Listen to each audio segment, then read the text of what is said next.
Zerek Knight from Minneapolis, Minnesota. And what am I? I'm like 42 now. No, I'll be 42 in January. I don't remember my age anymore. I'm getting old. I don't count anymore. Grew up in the inner city, crime, but it was normal to me. So all my friends was going through the same thing as me. I didn't realize how I was growing up until I stayed at one of my friends' house, which was one of my white friends. And I got to go in his neighborhood and I was just like, this is different. Okay, I can see the difference. But my childhood wasn't bad by any means. My mom did everything she could for me. I had a great upbringing, so it was pretty cool, but I ended up finding myself in the sports to kind of keep me out of the streets. I was the youngest in the neighborhood, so I grew up around all older kids in my neighborhood, so they kind of got me into a lot of stuff, you know what I'm saying, as a younger individual. But my group that I based my friendship around with basketball, that kept me busy. That was like my extended family. I was spending a lot of time with them. I always played basketball, whether it was traveling or open gyms or at parks. So that kind of kept me busy. So my mom kind of allowed me to be around them more. I was the guy that just never got caught.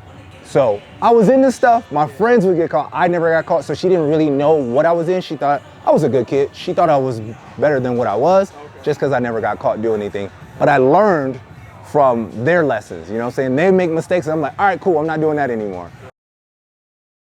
My life was changed when I was in 5th grade with basketball. I was the worst player on the court. I remember not getting in at all, just because like nobody even wanted me. My teammates wouldn't tell me when a coach was calling my name. That's how bad I was. But it was like, yo, don't say that. And they're like, Zerek, because they know I would defend, but they're like, this dude, my feet were huge. I wear a size 13. I was probably in a size 11 or in 5th grade. I'm tripping over my foot. I'm pigeon-toed, so I would fall randomly by myself. Couldn't dribble. I had a coach say, hey, Zerek, if you worked on your ball handling and your shot, you'll be one of the top players in the state. And that was the first time somebody outside of my family spoke words into me like that of affirmation and belief. And then I told him, I was like, yo, tell me the drills. He taught me all day, every day for the whole summer. I worked on these drills and then I got better. So I come back, we play against this team and they have one of the top players in the state. I guard him, lock him down. I end up scoring like 20 points, had 12 rebounds, 5 steals, and people start asking me like, yo, where did you get this kid from? And they were like, he played on the team last year. And they was like, there's no way we would have knew he was on the team. But I seen how much better I got. And I was like, dude, I can compete with anybody. But it was those words. So that in turn made me know how powerful words were. And that shifted the whole direction of my life because basketball took me around the world. I had an opportunity to play Division I basketball. I'll start back. High school, we won 3 state championships. I started as a freshman all 4 years.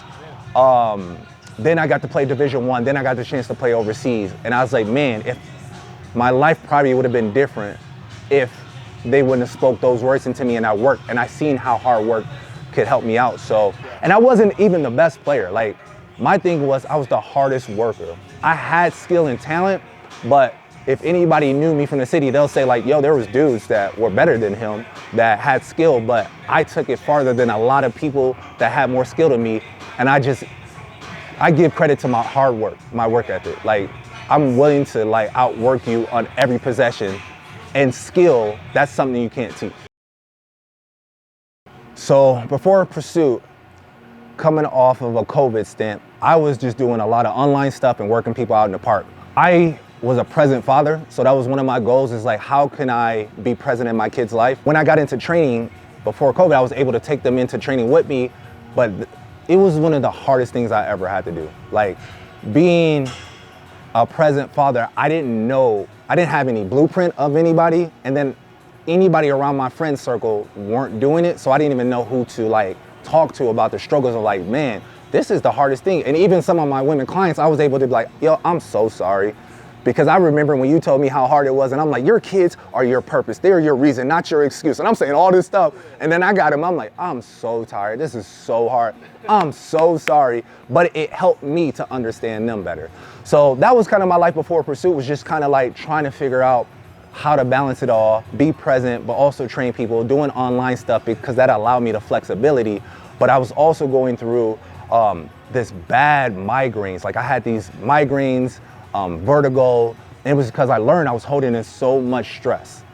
It's gonna take you further back, but one of my best friends passed away in 2017. And it rocked me because he was only 33 years old and he died from a freak heart attack. He had tumors on his heart, which nobody knew. And it really messed me up. I know I'm going on a tangent. It really messed me up because the last call he called to me, I ignored it just because I was doing modeling and acting. And it was a long day. And I'm like, man, I'm exhausted. And me and him goof all the time. I was like, yo, I'm gonna call him tomorrow. I'm tired. Yeah. He called me and I didn't recognize the voice. And I was just kind of shook, like, yo, why are you playing on my phone? He's like, hey man, Zerek, just to let you know, man, Rob passed away. And this is the guy. Rob is my first friend. I met him in kindergarten, first friend. He's the one that, when I talked about who started basketball, that was him. So he changed my life by introducing me to basketball. He got me on the team. He will work with me to get me better. Fast forward that story. So that led into this holding it in, kind of drinking and stuff when nobody knew. My wife would be asleep. I'm playing video games, drinking at night because I couldn't sleep. My brain wouldn't shut off. Like, how is this possible? That led into this whole, when COVID hit, everything locked down. Now I don't have this outlet. I can't escape. They're going to see me. And I'm trying to take care of these young kids at the same time, but I don't know who to talk to about my struggles. So holding all that in, it ended up putting me in this state where I was getting chronic migraines, vertigo, nausea, and I couldn't work. I couldn't train. So that's what led me into trying all the specialists for 5 years. So I'm dealing with chronic pain, and the specialists, like, you should probably see therapy because anybody in pain that long, it's gonna mess with you mentally, which it was. Doctor after doctor is like, everything looks okay, but I'm like, dude, I can't leave the house sometimes. I can't drive. I'll drive, my heart starts racing, and I only can look at the car in front of me. If I look out, I feel like I'm about to like lose control of the car. So that was crazy. I had to wear earplugs, I had to wear glasses. My wife would have to hold my hand. I couldn't take flights, I couldn't travel. I was afraid to leave the house. I was irritated because I'm in constant pain. So I got 2 little kids, being kids that just wanted to play, but me, I'm like having to go in the room and isolate myself. So it looks like I don't want to be a part of the family, where I just didn't want to blow up because I felt like I'm carrying all this pain from my boy passing away. I got 2 young kids that I don't know who to vent to, like how hard it is. And then I wasn't working in a facility because it closed down. So I'm trying to manage, how do I do this online? And it was just a hard time. So when I was in therapy, they would try to help me, but like I kind of tell people, I was like, my brain was just too equipped to talk my way out of what I didn't want to talk about and only talk about certain things until I did hypnotherapy. That was the subconscious. I couldn't hide that stuff. He was able to figure it out. So luckily that was able to help me kind of come out of it, along with a lot of list of other things. But conversations with my wife, I knew I wasn't the husband I wanted to be. I knew I wasn't the father I wanted to be.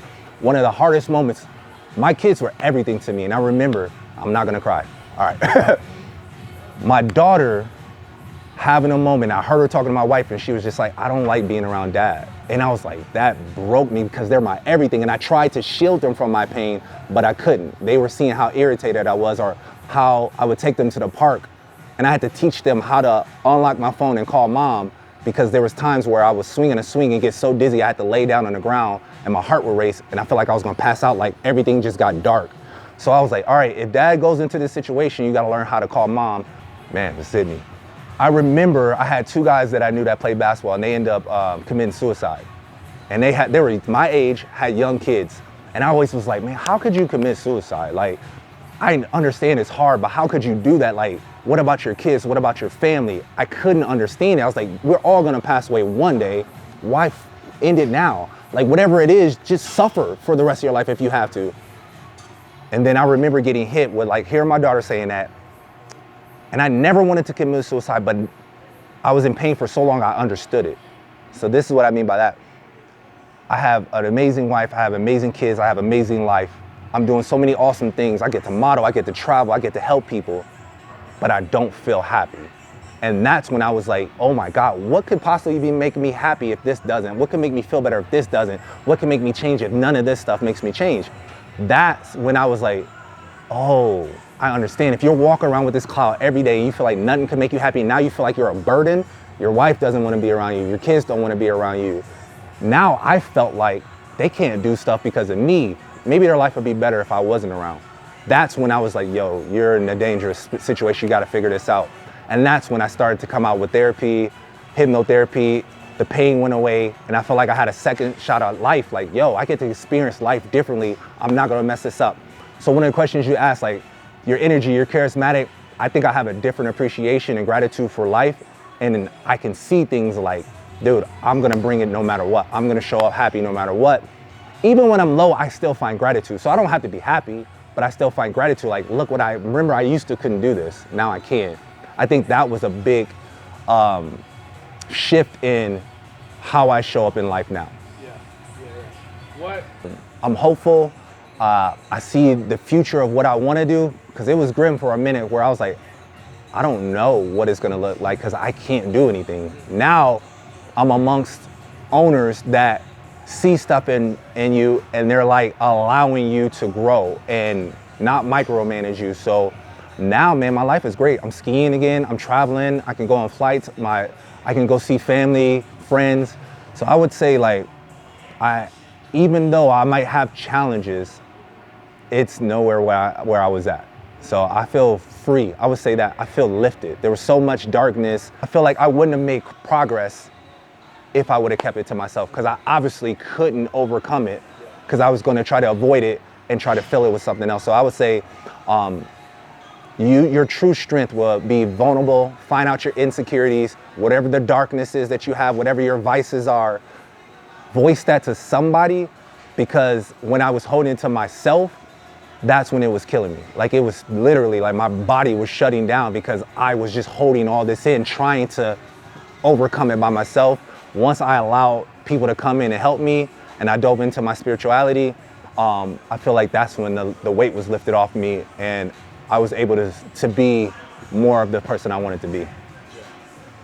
That's it.